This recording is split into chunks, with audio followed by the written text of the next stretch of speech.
બિલકુલ બીજો રાઉન્ડ જે છે તે પૂરો થઈ ચૂક્યો છે અને બીજા રાઉન્ડના અંતે પણ ભારતીય જનતા પાર્ટીને લીડ મળતી જોવા મળી રહી છે. એટલે કે પ્રથમ રાઉન્ડના અંતે 1542ની લીડ જે છે તે જોવા મળી હતી અને બીજા રાઉન્ડમાં આ લીડ જે છે ભારતીય જનતા પાર્ટીની 2455 મતની થઈ ચૂકી છે. એટલે કે 2455ની લીડ સાથે ભારતીય જનતા પાર્ટી આગળ છે.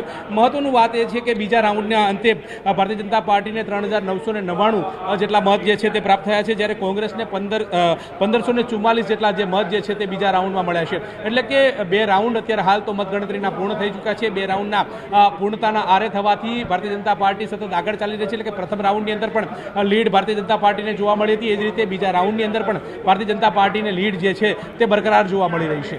ગૌતમ, મતગણતરી કેન્દ્ર પર ત્રણેય પાર્ટીના ઉમેદવારો પહોંચેલા છે, તેઓએ કોઈ દાવાઓ કર્યા છે ખરા?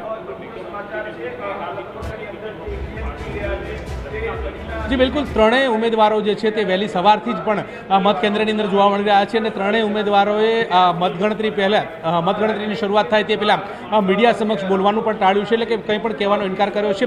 ત્રણેય જ્યારે ચૂંટણી ચાલતી હતી ત્યારે જીતનો દાવો કરી રહ્યા હતા. આમ આદમી પાર્ટી હોય, કોંગ્રેસ હોય કે ભારતીય જનતા પાર્ટી હોય, ત્રણેય જીતનો દાવો કરી રહ્યા હતા અને આ પ્રકારના દ્રશ્યો જે છે તે જોવા મળતા હતા. પરંતુ બેઠકો બાદ બેઠકો, રેલીઓ, પ્રચાર જે છે તે પણ પડઘમ જે છે તે કડી વિધાનસભા બેઠક ઉપર જોવા મળતો હતો અને ત્યારે હવે કહી શકાય કે બે રાઉન્ડ પૂરા થયા છે અને બે રાઉન્ડની અંદર જે નિષ્કર્ષ આવી રહ્યું છે તે એ છે કે ભારતીય જનતા પાર્ટીને બે રાઉન્ડની અંદર સમર્થન મળી રહ્યું છે અને બે રાઉન્ડની અંદર લીડ મળી રહી છે.